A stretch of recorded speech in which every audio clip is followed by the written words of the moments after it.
Análise Linguística e Semiótica. Vocês já ouviram falar da nossa língua materna? Olá, sejam todos bem-vindos. Essa é a quarta aula de um total de 20 aulas do estágio supervisionado de Língua Portuguesa 4, onde teremos 10 aulas de língua portuguesa e 10 de literatura portuguesa. Essa aula foi desenvolvida para o primeiro ano do ensino médio.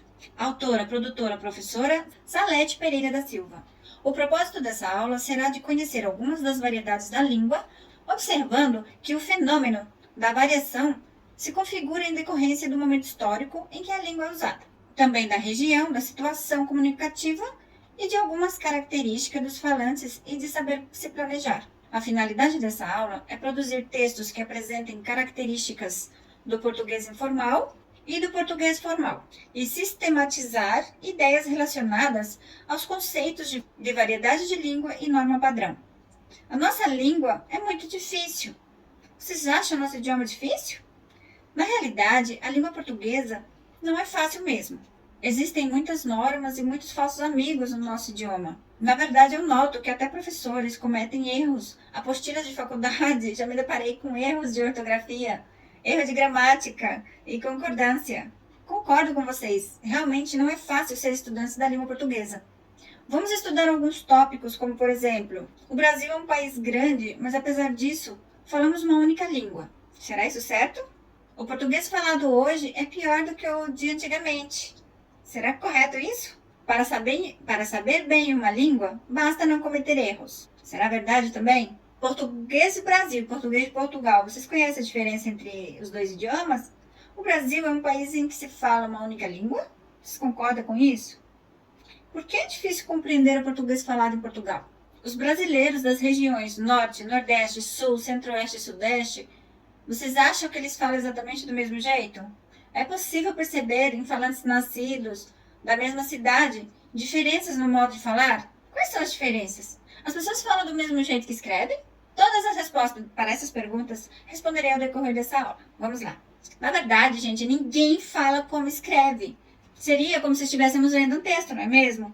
Você fala como escreve? Aqui não. Pois imagine que quando fazemos uma transcrição de uma entrevista, é onde notamos os vícios de linguagens e percebemos como a fala é diferente da escrita. Muito mesmo, mas muito. Algumas coisas que a gente escreve depois de uma transcrição, às vezes a gente nem sabe o que está escrito ali. E o Brasil é um país que se fala uma única língua, você concorda com isso? O que vocês acham dessas perguntas? Você acha que o Brasil é um país que fala um único idioma? Na realidade, é bem diferente do que se coloca nos livros, não é mesmo? O Brasil é considerado que fala apenas a língua portuguesa, mas na realidade é um país pluricultural. Temos pessoas vivendo no Brasil de diversas partes do mundo e que cultivam seu idioma. Então vai nascendo pessoas, eles vão tendo contato com mais pessoas e vai passando o idioma deles também, apesar de aprender a falar português. Agora mesmo, com tantas pessoas vindo de Venezuela, por exemplo, muitas pessoas passaram a falar espanhol também. Só vou esclarecer por que eu disse espanhol e não castelhano. O espanhol se supõe que é a língua oficial do idioma castelhano. O idioma, na verdade, é castelhano, se fala, né? Mas no Brasil fala castelhano. O castelhano se chama assim apenas de pessoas que nascem no estado de Castellón, que é onde fala o castelhano, que é o castelhano. Castellón é como um estado da Espanha. Agora voltamos ao tema. Imagine agora tantas formas de expressões e estrangeirismo que existe no Brasil, mais a mistura da fala de outras regiões. Como é que vamos falar todos iguais? É impossível, não é mesmo? Como que você encontra uma pessoa e vai falar igual que ela? Nem na mesma casa falamos igual os nossos irmãos, porque cada um foi para um lado. Um foi para o sul, outro foi para o norte. E, então, por que é difícil compreender o português falado do Portugal também? Não é a mesma língua? Olá, eu sou a Mariana, sou a voz portuguesa criada por Salem, no Talquia. Tu queres ouvir-me falar português um pouquinho só para perceber meu acento? Pois, eu falo meio enrolado estas a perceber, mas se entende perfeitamente se tu se esforças um bocadinho. Sabe por que é difícil entender o português dos portugueses? Bom, primeiro, eles falam Portugal. É Portugal, e não Portugal, como nós, Portugal. Segundo, eles falam com o som do X, como os carioca. O R também eles pronunciam como em espanhol. Por exemplo, eles pronunciam porta, carteiro e Portugal. Por isso que é difícil, às vezes, a gente entender o que eles falam. Outra coisa, São vocabulários diferentes que significam coisas diferentes para nós. Por exemplo, utilizam muito a expressão venha calhar. Ah, eu quero viajar nesse tal dia que me venha calhar. Ou seja, seria, quero viajar nesse tal dia que seria melhor, que é melhor para mim, né? Seria melhor viajar nesse dia. Então, eles dizem, eu quero viajar nesse tal dia porque me venha calhar. Os brasileiros da região norte, nordeste, sul, centro-oeste, sudeste, falam exatamente do mesmo jeito? Vocês acham que fala? Vamos ver uns trechos de uns textos aqui? Língua brasileira. Outro dia, eu vinha pela rua e encontrei um mandinho. Um guri desses que andam sem carpim, de bragueta aberta, soltando pandorga. Eu vinha de bici, descendo a lombada para ir na lancheria comprar umas bergamotas. Se você não é gaúcho, provavelmente não entendeu nada do que eu estava contando. No Rio Grande do Sul, a gente chama tangerina de bergamota. E carne moída de guisado. Bidê, que a maioria usa no banheiro, é nome que nós demos para a mesinha de cabeceira, que em alguns lugares chamam de criado mudo. E por aí vai. A privada nós chamamos de patente. Dizem que começou com a chegada dos primeiros vasos sanitários de louça vindos da Inglaterra, que traziam impresso patente, número tal, e pegou. Ir aos pés no Rio Grande do Sul é fazer cocô. Eu acho elegante, poético. Com licença, vou aos pés e já volto. Uma amiga carioca foi passear em Porto Alegre e precisou de ir ao médico. A primeira coisa que ele perguntou foi: vais aos pés normalmente, minha filha? Ela na mesma hora levantou e começou a fazer flexão. Que gracioso! No Rio de Janeiro. E aí, meu irmão? CB, sangue bom. Até eu entender que meu irmão era meu irmão, levou tempo para conseguir se comunicar. Além de arranhar a garganta como R, você precisa aprender a chiar que nem uma chaleira velha. Vai rolar umas paradas inespertas. Na cidade de São Paulo, eles botam um I a mais na frente do N. Oh, meu, tô por dentro, mas não tô entendendo o que eu tô vendo. E no interior, falam um R todo enrolado. A Fernanda marcou a porteira. Acho que é esse R. Dá um nó na língua. Sim, o nó na língua é Fernanda, tá certo? A Fernanda marcou a porteira. Dá um nó na língua. A vantagem é que a pronúncia deles no inglês é ótima. Em Minas, quer dizer Minas. Eles engolem letras e falam Belo Horizonte. Nossa Senhora, doido demais. Não, doido demais da conta, sou. Qualquer objeto é chamado de trem. Lembrei daquela história do mineirinho na plataforma da estação. Quando ouviu um apito, falou apontando as malas. Mulher, pega os trem que o bicho tá vindo. No Nordeste, é tudo meu rei, bichinho, oxente.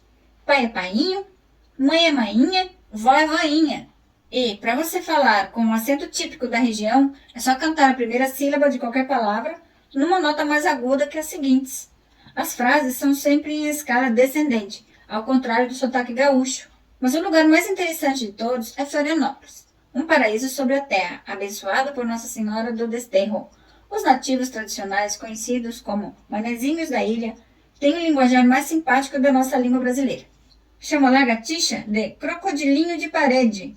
Helicóptero é avião de rosca, que deve ser lido roscha. Carne moída é boi ralado. Isso eu já ouvia, isso eu já conhecia. Carne moída é boi ralado. Se você quiser um pastel de carne, precisa pedir um envelope de boi ralado. Telefone público, o popular orelhão. É conhecido como post de prosa. E a ficha de telefone é pastilha de prosa. Ovo, eles chamam de semente de galinha. E motel é lugar de instantinho. Dizem que tudo isso vem da colonização açoriana. Inclusive, a pronúncia deliciosa de algumas expressões, como se queres, queres. Se não queres, deixe. Claro. Se você estiver por lá, viajando de carro, e precisar de alguma informação sobre a estrada para voltar para casa, deve perguntar pela Brioi, como é conhecida a BR-101. Brioi, meu Deus! Em Porto Alegre, uma empresa tentou lançar um serviço de entrega a domicílio de comida chinesa, o Telechina. Só que um dos significados de China no RS é prostituta. Claro que não deu certo. Imagine a confusão. Um cara liga às 2 da manhã, a fim de uma loira e recebe uma sugestão. Frango xadrez com rolinho primavera e banana caramelada. Tudo isso é bem engraçado, mas às vezes dá problema sério. A primeira vez que minha mãe foi ao Rio de Janeiro, entrou numa padaria e pediu: "Me dá um cacete. Cacete para nós é pão francês." O padeiro caiu na risada, chamou-a num canto e tentou contornar a situação. Ela ingenuamente emendou: "Mas o senhor não tem pelo menos um cacetinho?" Então, uma língua tem diferentes dialetos relacionados ao espaço geográfico. Você percebeu como uma coisa diferente, totalmente diferente, literalmente, em um lugar que outro? É possível perceber em falantes nascidos na mesma cidade diferença no modo de falar? Qual a diferença, você acha? As pessoas falam do mesmo jeito que escrevem? Nós nos expressamos da mesma maneira em todos os lugares e momentos? Você acha que é possível identificar as características sociais do falante, sua origem geográfica, nível sociocultural? Sexo, idade, depois de ouvir algumas poucas palavras pronunciadas por ele? Vocês perceberam que uma língua não existe de forma absoluta, não é verdade? A língua portuguesa, assim como qualquer outra língua do mundo, tem suas variações. Ela pode variar, pode haver pela variação geográfica. Brasileiros do norte, do nordeste, do sudeste, do centro-oeste, do sul, não falam exatamente do mesmo jeito. Pode haver diferenças em função do segmento social do qual o falante procede. Se a pessoa é escolarizada, ela fala ou escreve diferente daquela que não teve acesso, daquela que não teve a oportunidade de aprender a ler e escrever. Pode haver também variações em função dos diferentes graus de intimidade entre as pessoas e da situação comunicativa entre familiares. Entre familiares usamos linguagem informal e no trabalho, dependendo da situação, temos que usar uma linguagem mais formal. Também pode haver variação se a modalidade da linguagem usada for a falada ou a escrita. Eu notei que quando falei para uma aluna minha que estava aprendendo a falar português, sendo seu idioma oficial espanhol, disse a ela que a fala e a escrita em português era diferente, no início ela não gostou muito da ideia e queria saber por quê. Por que existia diferença na escrita e na fala do português? Porque o espanhol não há tantas mudanças da fala como a escrita. Sim que há diversidades de localidades e as gírias, que significam outras coisas. Mas na oralidade, afinal, soa igual que se escreve, é a mesma coisa. Fala e escreve igual. O português falado hoje, você acha que é pior do que o de antigamente? Vamos ver um texto antigo para você ter uma ideia. Posto que o capitão mor dessa vossa frota e os outros capitães escreve a vossa alteza, dando notícia do achamento dessa vossa terra nova, que nesta navegação agora se achou. Não deixarei também de dar conta disso a vossa alteza, da melhor maneira que eu puder, ainda que, para o bem contar e falar, eu saiba fazer pior que todos. Vamos ver esse poema agora. Amélia. Amo-te, amo-te. Como é bom poder enfim dizer que nos enchia o coração. Amo-te, amo-te. Amo-te cegamente, loucamente, mais que a tudo. Amo-te porque és para mim a melhor, a mais pura, a mais santa de todas as criaturas. Amo-te porque tu, meu orgulho e minha vida, foste a única mulher que me soube fazer conhecer toda a divina delícia, toda a suave tortura do verdadeiro amor. Que profundo, não? Muito profundo. Amei-te no primeiro dia em que te vi. Amei-te em silêncio, em segredo, sem esperança de te possuir e sem refletir. Não quis saber quem eras, nem quis saber se me poderias amar. Amei-te e amo-te cada vez mais. Estou em São Paulo por tua causa. Trabalharei, farei sacrifício de tudo, lutarei contra tudo, mas juro-te que serás minha, e inteiramente minha, unicamente minha. Amo-te, amo-te, amo-te. Vamos ver uma carta agora típica linguagem de um paulista paranaense. Olha o vocabulário. Paulista, tá bom? Querido Cal, puxa, que saudade, meu. Fazia uma cara que não falava com você e havia sinceramente prometido não falar mais. Mas a saudade foi maior que as minhas aspirações. E aqui estou completamente vencida e disposta a falar até desentalar tudo o que está na garganta. Ou só parar quando você cansar. Pois é, meu. Quanto tempo? Puxa, não acredito. Como pude ficar tanto tempo sem falar com você? Recebi suas cartas, mas estava na realidade completamente de cara com você. E explico por quê. Passei a achar, acho ainda, que você é completamente egoísta. Isso é, egocêntrico, individualista, um monte de coisas que condeno. Valha. Isso que ela queria falar com ele, né? Tem agora uma carta aqui, que isso seria uma típica circular, né? Que normalmente fazem na cidade, prefeituras, isso. Uma linguagem mais mais formal. Exímio senhor José da Costa Antunes, subprefeito da região de Pompeia, município de São Paulo. Referência, conservação das praças. É uma circular formal, porque olha só o tipo da escrita dela. A Associação dos Moradores da Vila Anglo-Brasileira vem respeitosamente à presença de Vossa Senhoria informar que a Praça das Três Nascentes, localizada em nosso bairro, encontra-se em situação de abandono, tomada pelo mato, sem iluminação e servindo apenas como depósito de lixo e para aglutinação de marginais e usuários entorpecentes. Todos esses fatos impedem a sua utilização pelos cidadãos dessa cidade e, especialmente, causam grandes problemas aos moradores do bairro. Dessa forma, vimos, por meio desta, solicitar imediatas providências no sentido de que seja realizada a revitalização da praça, com as obras e serviços que se fizessem necessários. Certos do atendimento da solicitação, permanecemos no aguardo de um posicionamento oficial. Aí tem ali São Paulo, 21 de abril de 2013, o nome dos moradores, associação, Vamos ver agora um e-mail que foi mandado de um amigo para outro. É uma linguagem mais informal. Vamos ver a diferença agora? Olha, aí está o e-mail para vocês verem, né? Olha só como é diferente um e-mail informal do formal. Deu para perceber a diferença?